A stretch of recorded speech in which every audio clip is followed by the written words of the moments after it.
Pop, listen. I don't have time to argue with a janitor about production engineering. This whole line is running on outdated logic. Half these machines should have been scrapped a decade ago. And if you touch that control panel one more time without authorization, I will have security walk you out of this building myself. Do you understand me? He said it loud, right there on the factory floor, over the hum of the machines, loud enough that the line workers nearest to them stopped what they were doing to watch. A young man in a slim grey suit and a clipboard, standing very straight the way people stand when they have decided they are the smartest person in the building. And across from him, an old black man in grey work coveralls, 79 years old, with a rag still in one hand from wiping down a control panel he had wiped down 10,000 times before, stood very still and did not answer right away. He just looked at the young man, and then he looked past him, at the great humming machine behind them, the one the young man had just called outdated. And something moved in the old man's eyes that had nothing to do with anger. Have you ever spent your whole working life building something with your own hands, and then, near the very end of your career, had a stranger a third of your age walk in and tell you that you did not understand the thing you built? Have you ever been called too old, too slow, too far behind the times, by someone standing on the exact ground you laid? In 15 minutes, that young consultant was going to open a file cabinet in a locked records room to find the original blueprints for that entire production line, hoping to prove the old janitor wrong once and for all. And stamped in the corner of every single page, in careful mechanical drafting hand, he was going to find a name. And it was going to be the same name as the old man's, the one stitched onto the pocket of his grey work coveralls, the one everyone in that building called Pop. Stay with me. You are going to want to be in that records room when he reads the name on the blueprints. His name was Walter Pruitt. Everybody called him Pop.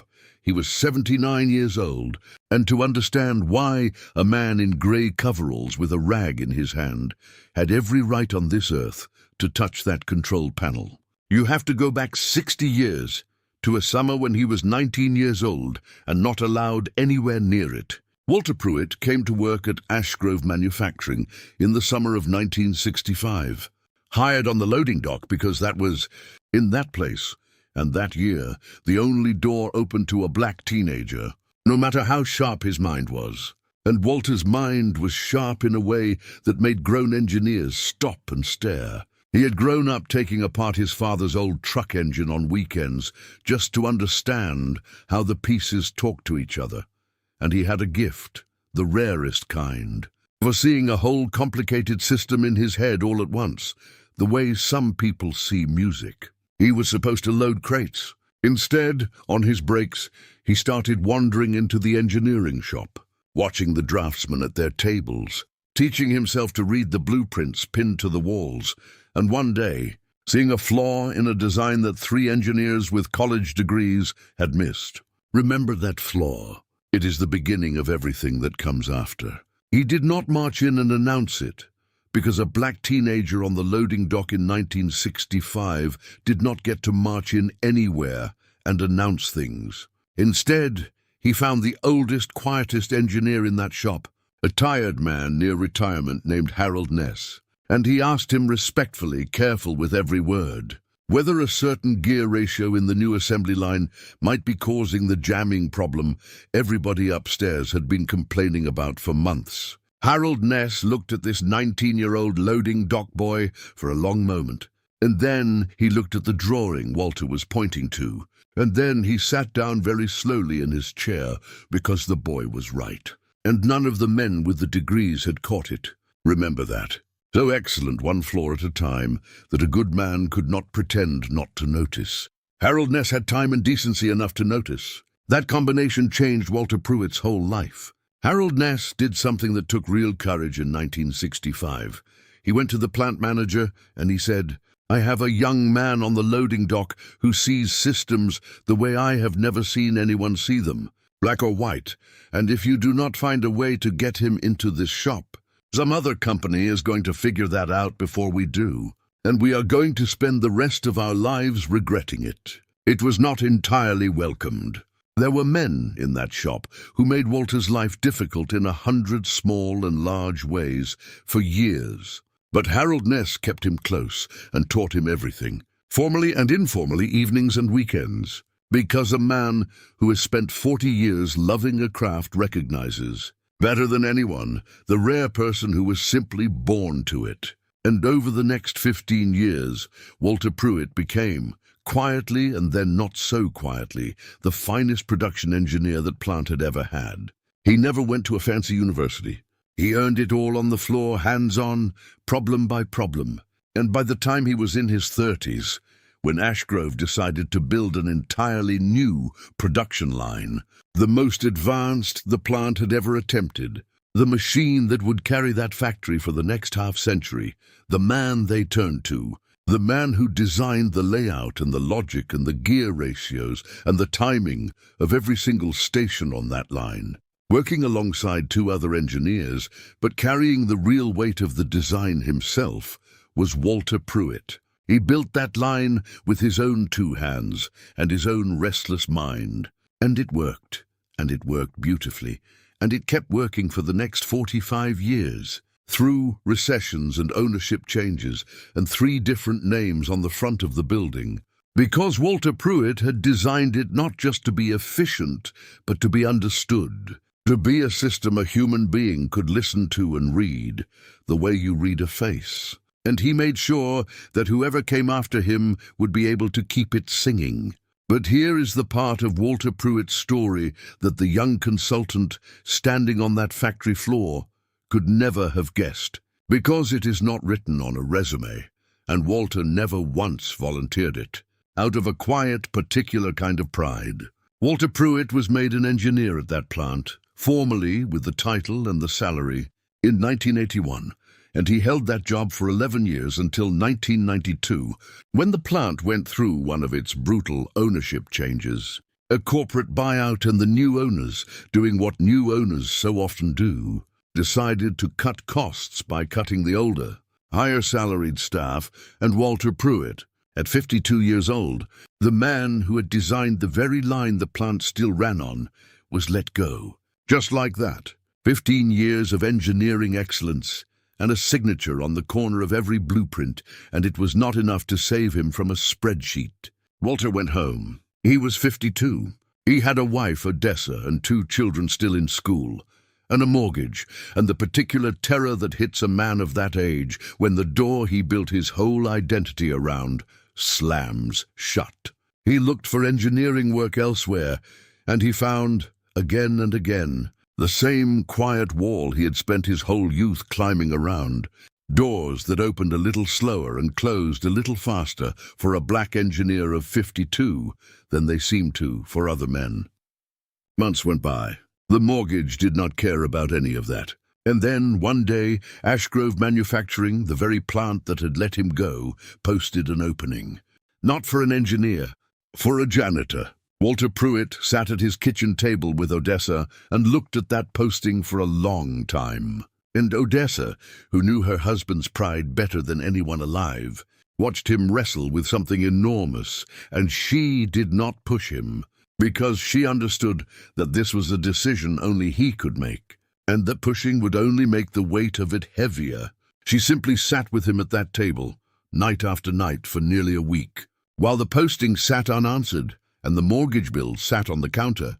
And on the last night, when Walter finally said out loud, "I don't know if I can walk back in there and push a mop past that machine," Odessa reached across the table and took his hand and said the thing that decided it. She said, "Walter Pruitt, I did not marry an engineer. I married a man who takes care of his family, whatever that takes, and there is no shame in that a Ness or a college man could ever understand, because they have never had to choose. To take that job would mean walking back through the doors of the plant he had helped design. The plant with his name buried in a records room on blueprints nobody looked at anymore, and pushing a mop past the very line he had built for a fraction of what he used to earn, wearing coveralls instead of the collared shirt he had worn as an engineer. It would mean to the entire world outside that kitchen looking like a failure. And Walter Pruitt looked at his wife, and he looked at his children's school shoes that needed replacing. And he made a decision that I think is one of the bravest, quietest decisions a man can make, which is to choose his family's dinner table over his own pride. He took the job. Walter Pruitt went back to work at Ashgrove Manufacturing as a janitor, pushing a mop and a cart down the very production line he had engineered. And he never told a soul on that floor what he used to be, because it was easier, and because a part of him could not bear the pity, or worse, the disbelief. He simply became Pop, the quiet old man who kept the floors clean and, everyone eventually noticed, had an uncanny knack for knowing when a machine sounded wrong before it ever broke down. Though nobody thought much of it, because who would ever guess? For 27 years, Walter Pruitt cleaned the floor of a factory he had built, and watched younger engineers, some of them talented and some of them not, come and go running the line he had designed, occasionally quietly, unable to help himself, dropping a small hint here or there when he saw a problem coming. A hint that was almost always right and almost never credited, because who listens to the janitor?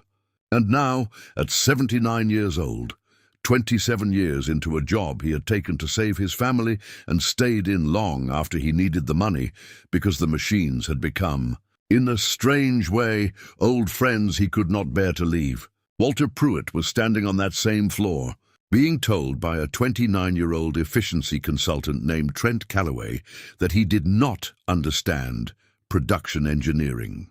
Trent Calloway had been hired by the plant's newest owners, a private equity firm 3 states away, to modernize operations. And Trent had an expensive degree and a great deal of confidence and almost no actual floor experience. And he had walked in with a set of assumptions about that old production line.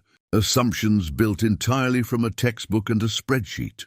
And none of them accounted for the fact that Walter Pruitt had been quietly, invisibly keeping that line healthy for 27 years with nothing but a rag, a wrench he was not supposed to carry, and an understanding of the machine's logic that no textbook contained. When Walter had tried gently, respectfully, the way Harold Ness had once taught him to speak to men who did not expect to be taught anything by him, to explain that a certain adjustment Trent was planning would cause exactly the jamming problem the line had suffered from decades before, Trent had not listened. Trent had seen an old black janitor in coveralls, and he had, without a single second of doubt, decided he already knew everything he needed to know about that man's expertise, which was none at all. And here is the moment I think about the most. Not the blueprints. Not yet, this one first.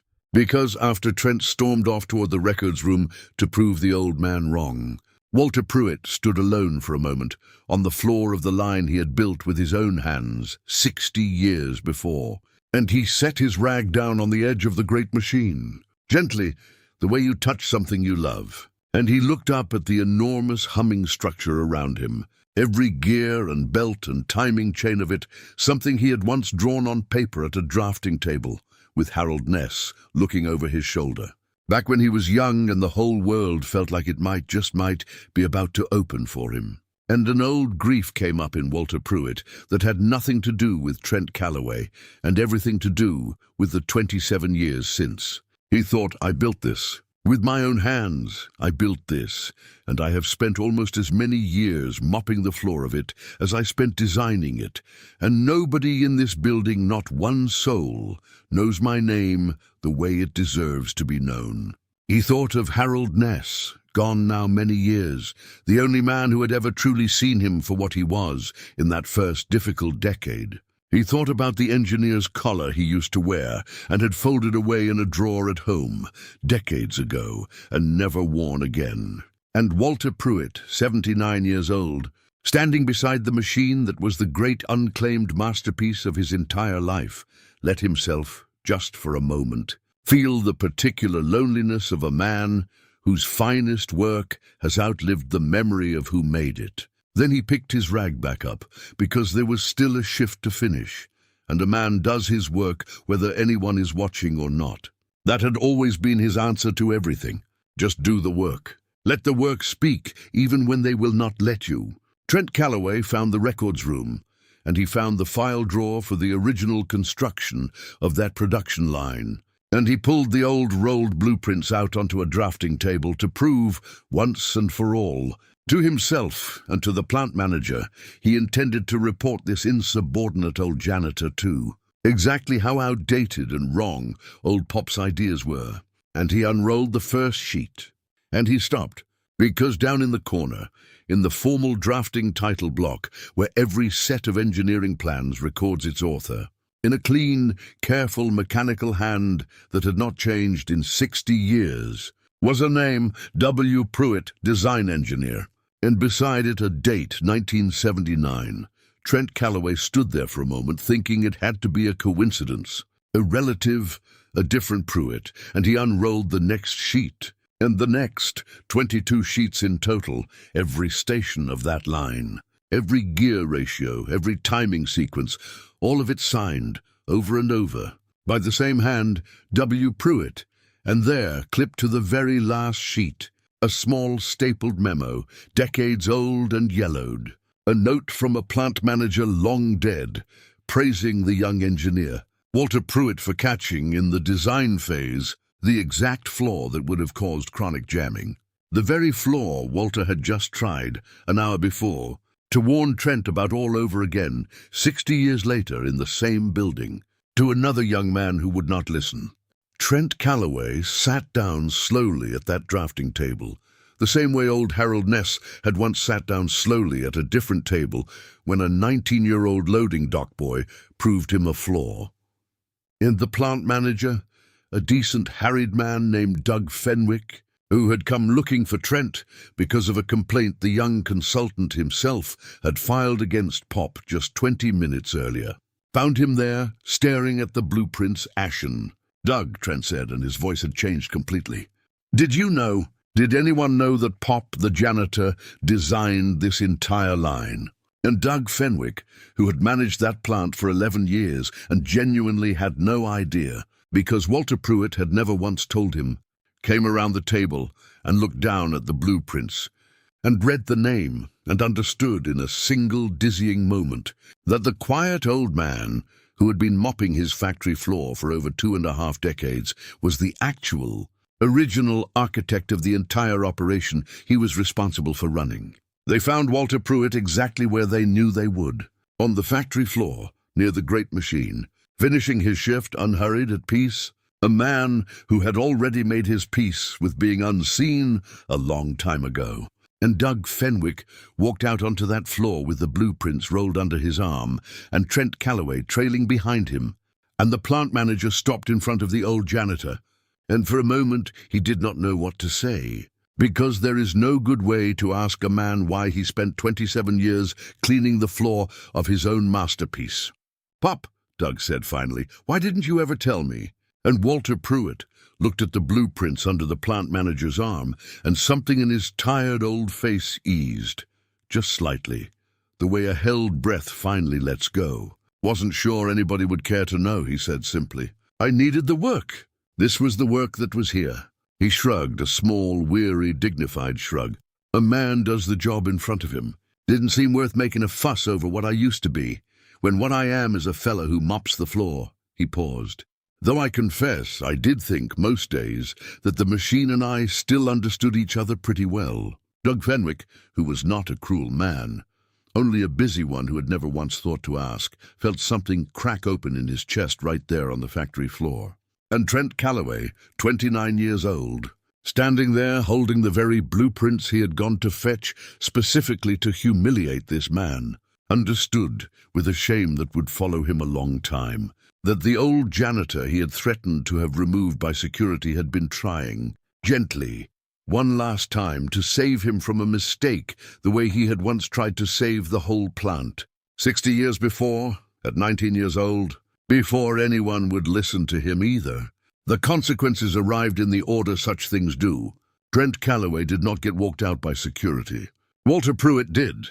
That was the terrible, quiet joke of it, and everyone in that room understood it at the same moment. Trent apologized right there in front of the line workers who had gathered by then, sensing something enormous was happening, And it was not a smooth or practiced apology. It was the stammering, humbled apology of a young man watching his own arrogance laid out on a drafting table in another man's 60-year-old handwriting. "Pop," he said, "I am so sorry." I had no idea. I looked right at you every single day for 3 weeks, and I never once thought to ask. And Walter Pruitt, who had a lifetime of practice at extending grace to young men who did not yet know better, because Harold Ness had once extended exactly that grace to him, said only, "Then you know now. Let's see what you do with knowing."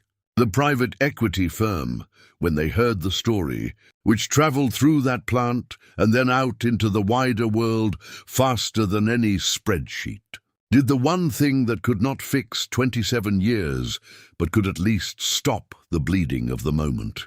They reinstated Walter Pruitt, at 79 years old, not as a janitor, but as chief design consultant on the very line he had built, with a salary that made up for not nearly enough of what had been lost, but was at least honest about what he was worth.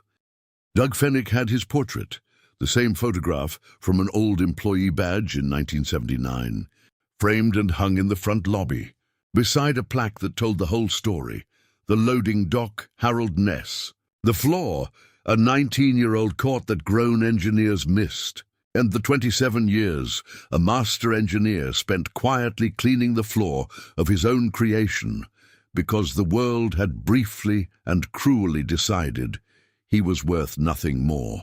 Walter Pruitt worked 2 more years, this time as what he always should have been, and he spent much of it doing the thing that mattered most to him, which was teaching. He took young engineers, Trent Calloway among them, out onto that floor, and he taught them to listen to a machine the way you listen to an old friend, and he told them, more than once, the same thing Harold Ness had once told a plant manager about a boy on the loading dock. He said, "You are going to meet people in overalls and aprons and mop buckets who understand more than you will ever learn in school. And if you are wise, you will ask them questions instead of giving them orders. Because I promise you, some of the smartest people you will ever meet spent their whole careers being looked right through." He retired for good at 81. And when he did, that entire production line, the one that had carried the plant for over 40 years, was quietly, permanently renamed. It no longer had a number. It had a name, stamped now on a small brass plate at its base, right beside the great machine he used to wipe down with a rag every single night for 27 years, thinking nobody would ever know. The Pruitt line. Here is what stays with me about this one.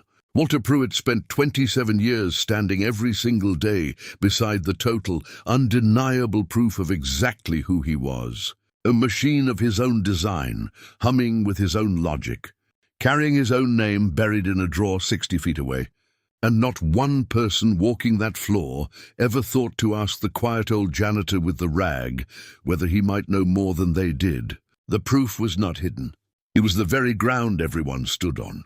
They simply could not imagine that the man pushing the mop had built it. Because a man in coveralls does not fit the picture the world draws of a genius. And so nobody bothered to look twice for 27 years, until a young man's arrogance finally sent him digging through a drawer to prove an old man wrong and found, instead, the whole truth waiting patiently to be discovered.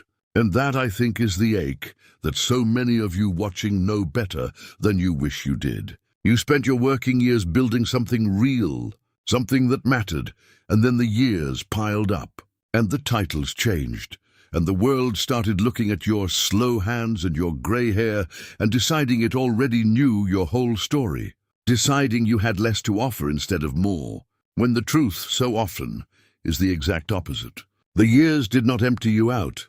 They filled you up with things no young person in a slim grey suit could learn from any textbook. If somebody has looked past you lately at a job, at a family gathering, in a doctor's waiting room, and decided you were finished, I want you to hear what Walter Pruitt already knew, standing quietly beside his own masterpiece for 27 unclaimed years. Doing the work is never wasted, even when nobody claims it, because the truth of what you built does not evaporate just because the world stopped looking.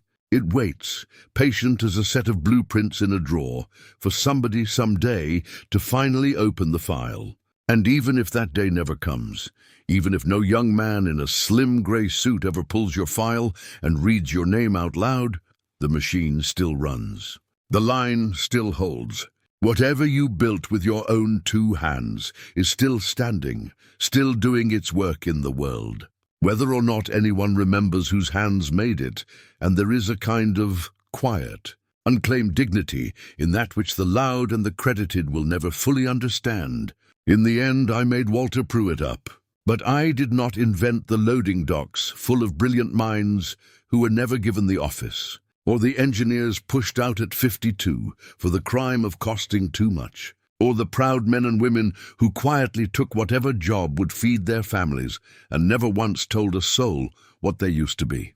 Some of you know a Walter.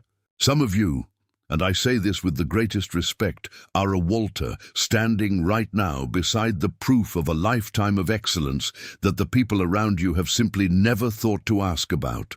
So let me ask you honestly, what did you build in your working life that nobody around you today has any idea about?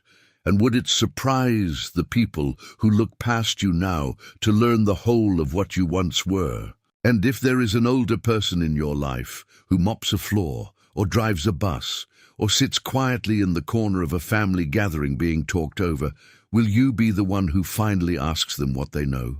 Tell me below about the Walter Pruitt in your own life, the one whose whole story you never bothered to ask for until it was almost too late.